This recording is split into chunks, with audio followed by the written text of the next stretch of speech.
diocèse s'est mobilisé, peut se mobiliser pour cette présence auprès des jeunes du monde populaire. Alors on a bien conscience de la problématique, il faut mettre un nom, il faut le dépasser en même temps, hein.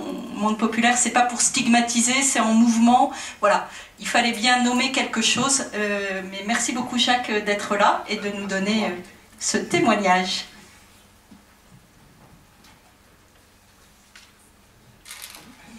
Bonjour à tous. Donc évidemment, la Seine-Saint-Denis, c'est un département où il y a beaucoup de jeunes. Il y a à peu près 1 500 000 habitants, pour un département qui est tout petit. Alors je vous ai fait quelques images pour accompagner un petit peu la présentation, parce que je me suis dit ça éviterait que vous dormiez de trop. Et puis ça illustre, c'est toujours plus sympathique pour cela. Donc là vous avez l'image de où se trouve la Seine-Saint-Denis, pour ceux qui viennent de loin, parce que j'ai vu qu'il y avait des gens qui venaient de Bretagne ou d'ailleurs. Donc bienvenue à eux évidemment. Et donc la Seine-Saint-Denis, ben, on est concerné par les jeunes parce qu'il y en a beaucoup, et puis ici par les milieux populaires parce qu'évidemment s'il y a 1 400 000 habitants sur un tout petit territoire, il y a forcément beaucoup de cités où sont regroupés ces jeunes. Alors ce qu'on entend par cité, c'est pour nous la meilleure définition, c'est ce que nous dit Yves Lacoste, c'est-à-dire c'est une unité d'habitat relativement autonome, formée de bâtiments collectifs à loyer modéré, édifiés en un assez bref de temps en fonction d'un plan global qui comprend plus de 1000 logements. Alors je vous rassure, vous n'aurez pas des grandes définitions comme ça tout le temps, c'est juste pour savoir de quoi je veux parler lorsqu'on parle de la pastorale des cités chez nous. Parce qu'évidemment, le milieu populaire est répandu un petit peu partout. Donc moi, ma spécialité, c'est plus ce qui concerne ces grands ensembles, où sont concentrés beaucoup de jeunes, où sont concentrés aussi les milieux populaires d'une manière avec toute la dynamique, mais en même temps toutes les difficultés qu'on peut imaginer. C'est l'occasion de dire, vu qu'on parle particulièrement des jeunes aujourd'hui, que pour moi les jeunes sont vraiment le sésame des cités, c'est-à-dire que lorsqu'on touche au milieu des jeunes, et bien évidemment, on touche à tout ce qui concerne les relations avec l'école, avec la rue, avec les familles, avec la délinquance, puisqu'il y en a aussi, et tout ce qui est un peu du domaine dynamique, parce qu'on sait que c'est souvent à partir des jeunes que les événements bougent. Si on parle par exemple des émeutes en 2005, évidemment, c'est parti des jeunes.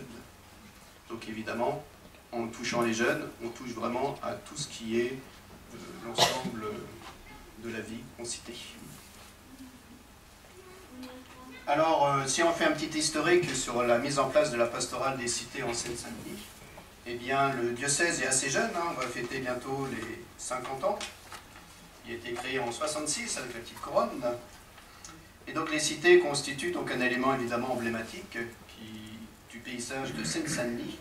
Alors on ne va pas faire des grands cours d'histoire, hein, parce que cela vient essentiellement de ce qu'on appelle son histoire industrielle, les grandes usines qui sont installées avec la population ouvrière, etc. Alors la grande question qu'on m'a demandé d'intervenir, c'est comment notre Église diocésaine a mis en place sa pastorale des cités. Depuis la création de notre diocèse, donc en 66 jusqu'à peu près l'an 2000, eh bien la pastorale des cités était essentiellement réalisée par 2 acteurs. Est-ce que vous devinez lesquels? C'est ce qu'on trouve un petit peu partout. Alors évidemment, incontournable, la mission ouvrière, avec l'ACE, avec la JOC, avec la CO, qui ont fait et qui continuent de faire un travail très important dans les cités. Et puis nous avons aussi les communautés religieuses, bienvenue à elles, qui ont fait aussi et qui continuent de faire un excellent travail dans les cités. Et voici ce que disait le père Jacques Meunier, parce qu'il était le prêtre qui accompagnait l'ensemble des communautés religieuses sur notre diocèse de Seine-Saint-Denis. Ces communautés religieuses sont signes d'une Église qui se veut proche de chacun au nom de l'Évangile. Elles sont comme un poumon qui offre de l'oxygène dans des contextes difficiles. Je crois que les religieux se reconnaîtront là-dedans. Et en outre, elles témoignent tout simplement que vivre ensemble avec nos différences, c'est possible. Et puis il avait relevé aussi quelques paroles qu'il avait marquées dans son accompagnement des communautés religieuses en cité, qui disent proximité, écoute, présence, soutien, accompagnement, discrétion, qualité d'attention. Voilà les mots qui disent que lorsque vous restez au milieu de nous, nous nous sentons plus importants. C'est vrai, dans ces milieux-là, souvent ils ont l'impression d'être mis au banc, en lieu, d'être un peu mal considérés. Et le fait d'être écouté, accompagné, montre aussi, découvre leur importance. Alors évidemment, tout cela serait beau si c'était en continu, mais nous avons rencontré quand même un souci important dans notre département de Seine-Saint-Denis. C'est que les membres de la mission ouvrière, toujours présents, et nous sommes très heureux, mais on a découvert quand même qu'ils habitaient de moins en moins dans les cités, même s'il y en a toujours, fort heureusement. Mais avec le temps, par rapport à ce qu'il y avait au début, eh bien, ça donnait quand même cette impression que beaucoup changeaient de lieu, notamment au niveau des adultes. Que les communautés religieuses, qui étaient aussi très très nombreuses chez nous, dans les cités, ont tendance à se regrouper et à faire le choix de quitter de plus en plus les cités. Chaque année, quasiment, nous avons des communautés religieuses qui quittent le monde des cités. Même s'il y en a toujours, et nous sommes vraiment très heureux, évidemment, de leur travail qu'ils continuent à faire, comme la mission ouvrière. Alors je me suis dit, ben voilà, on les voyait aux fenêtres, elles font coucou. Alors, heureusement, elles ne disparaissent pas tous, hein, encore une fois, mais il y a quand même une diminution importante. Alors, à partir de là, la question s'est posée, ben, comment faire lorsque les expériences d'église, vécues au cœur des cités, disparaissent avec les personnes qui quittent notre département, la Seine-Saint-Denis. Est-ce qu'on dit c'est une fatalité ou est-ce qu'on va essayer de réagir par rapport à ça? Et donc de ce constat, ben, on s'est dit que la bonne volonté ne suffisait pas et qu'il fallait pousser justement à se professionnaliser en quelque sorte pour créer une structure qui puisse durer, évidemment dans le temps, sinon ça ne dure pas, au service de la pastorale des cités. Et c'est comme cela qu'en l'an 2000, il y a eu l'installation à Bondy-Nord du Rocher, qui à ce moment-là ne s'appelait pas encore Oasis des cités. La toute première Rocher qui s'est installé, c'est donc à Bondy-Nord, avec Cyril Tisserand. Et on a été marqué, entre autres, par son travail, parce que c'est un éducateur professionnel. Donc il y avait le côté professionnel, et puis en même temps, le côté témoignage chrétien. Ce qui fait que l'évêque de Seine-Saint-Denis de cette époque, Monseigneur Olivier de Béranger, a décidé d'envoyer un prêtre pour se former sur les bancs universitaires. Après le séminaire, c'est toujours l'occasion de pousser d'autres études. Et donc d'obtenir ainsi une formation de professionnel dans les cités, qui est de faire une maîtrise de sciences et techniques de la formation à la connaissance des banlieues. Alors, cette personne a obtenu le diplôme, ce qui a permis de mettre en place une toute nouvelle filière dans la formation diocésaine. En Seine-Saint-Denis, nous avons toujours une formation pour les laïcs, qui est très large, qui se fait en 2 ans. Une année qui est un petit peu un tronc commun, l'Église, la Bible, etc. Et puis une deuxième année qui est une spécialisation dans les filières. Par exemple, il y a la catéchèse, il y a les jeunes, etc. Et donc on a créé à ce moment-là une toute nouvelle filière sur le thème des cités. En 2008, se met en place, pour aller plus loin dans cette pastorale des cités, eh bien la visite pastorale des cités. C'est-à-dire que notre évêque visite les cités, découvre, passe du temps pour mieux connaître justement ce monde qui est très complexe. Alors ça avait commencé par Monseigneur Olivier de Béranger, manque un i, vous l'avez remarqué. Et puis ça a été poursuivi par l'évêque qui a suivi, qui est l'évêque actuel, Monseigneur Pascal Delanoë. 2 événements ont inspiré cette visite pastorale des cités. Il y a eu le synode diocésain qui s'est déroulé chez nous de 1997 à 2000, où a été décidée justement l'orientation d'une église de proximité. Ce qui est très étonnant. Voilà un petit peu les termes qui en ressortaient. Certaines conditions de vie dans nos cités sont à l'origine de désocialisation et de violence. Nous souhaitons travailler un meilleur vivre ensemble dans nos cités et nos quartiers défavorisés. Et puis l'embrasement des cités en 2005, qui a commencé donc chez nous en Seine-Saint-Denis, à Clichy-sous-Bois. Ainsi, dans cette visite pastorale des cités, il y a plus d'une vingtaine de cités qui ont été ainsi visitées par notre évêque pour mieux comprendre, échanger, encourager aussi la présence des chrétiens dans ces milieux. En 2010, il y a eu la nomination d'un vicaire épiscopal, je ne vous dirai pas qui c'est, pour la pastorale des cités. Et puis cette visite pastorale des cités s'est terminée par un grand rassemblement sous forme de fête diocésaine, Pentecôte 2012, quand la diversité nous unit. Alors le but de ce grand rassemblement, ça a été de rendre compte de tout ce qui a pu se découvrir au cours des visites pastorales des évêques, donc dans les cités.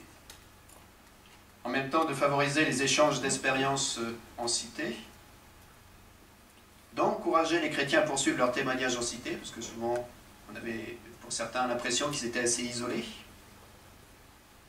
et puis susciter des orientations missionnaires. Alors dans ces orientations missionnaires, il y en a 3 qui ont été annoncées. Il y a d'accompagner 4 lieux symboles de l'engagement de notre Église au cœur des cités. C'est-à-dire que vu que nous en avons beaucoup, on a fait le choix de 4 cités qui étaient symboles de notre engagement d'Église dans les cités pour encourager un petit peu dans toutes les autres cités l'action des chrétiens. Donc ça a été choisi des lieux où il y a des communautés vivantes, où il y a une Église visible, présente au cœur de la cité. Parce qu'évidemment, sinon cela rend beaucoup plus difficile. Comme projet missionnaire, il y a la création d'une association loi de 1901 qui n'est pas encore mise en place, mais peut-être avec votre aide, ça pourra accélérer les choses. Donc, dont l'idée, c'est de créer un réseau de volontaires ayant différentes compétences pour aider à l'organisation d'événementiels au cœur des cités. Vous savez que les chrétiens étant souvent isolés dans les cités, eh bien c'est difficile de faire quelque chose qui soit vraiment signe.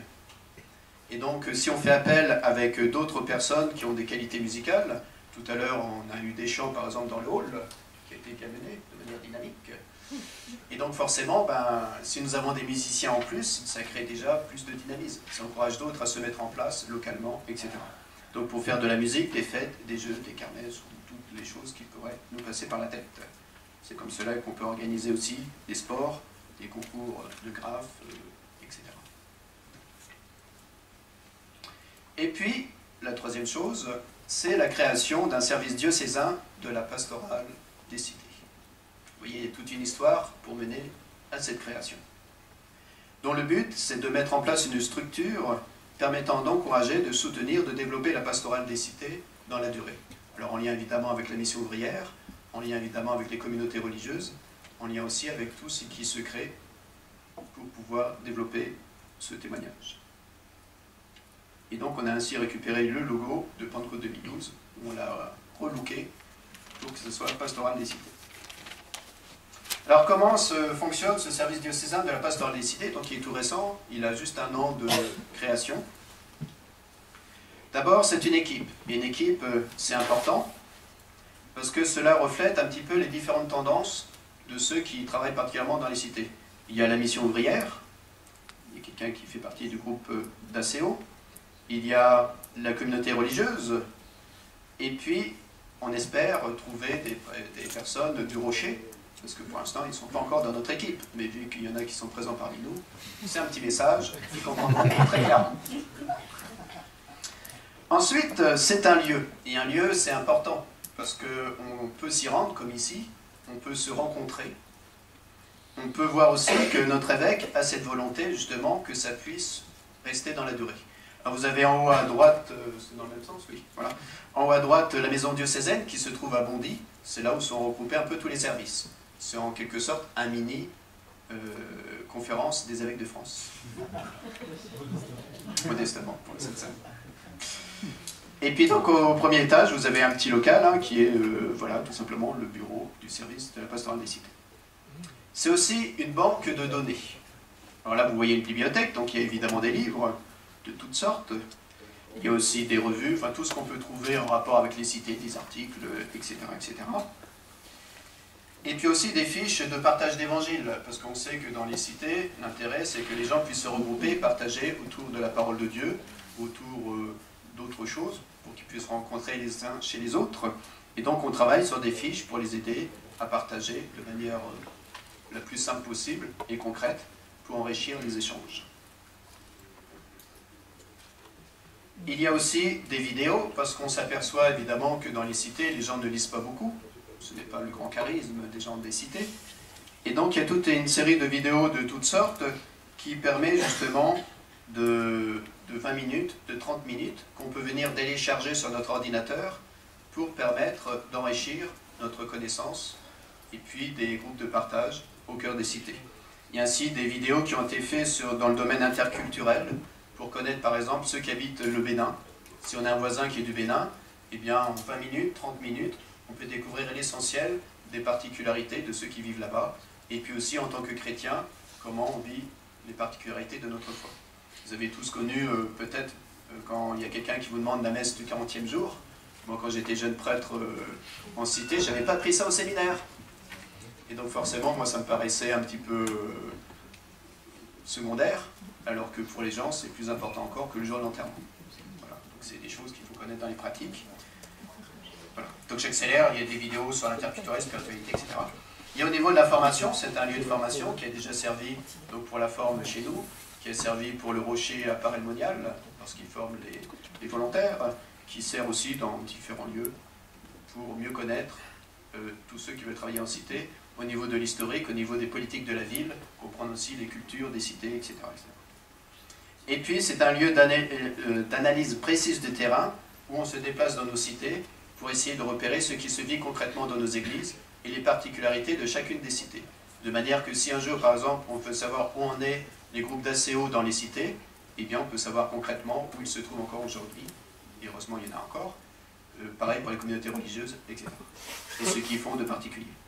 Et puis il y a un site qui est en création, qui est très important, parce que le site c'est ce qui permet évidemment la communication, où on souhaiterait pouvoir communiquer avec d'autres diocèses. Et donc n'hésitez pas, si vous êtes intéressé pour nous soutenir justement dans cette pastorale des cités, vous faire connaître, de manière à ce qu'on puisse alimenter ce site. Il y a une page spéciale pour ce qui se passe ailleurs, c'est-à-dire dans les autres diocèses, pour qu'on puisse échanger un petit peu, comme aujourd'hui, ce qu'on fait, chacun de notre côté, dans les cités, pour pouvoir s'enrichir mutuellement. Et puis enfin, c'est un créateur de liens, parce que le but c'est de se rencontrer comme aujourd'hui, par rapport à cette journée qui est organisée, pour pouvoir toujours échanger, s'enrichir mutuellement, etc. Voilà, en plus court possible, même si c'est toujours frustrant, parce qu'il y aura tellement de choses à dire. Voilà, un grand merci Jacques. Alors c'est vrai que tous nos diocèses, pas forcément la réalité du diocèse de Saint-Denis, mais justement vous, avec toute cette réalité très forte, vous êtes un peu un laboratoire peut-être aussi pour les autres, ça peut inspirer. Donc merci beaucoup d'être venu de l'autre côté du périphérique jusqu'ici.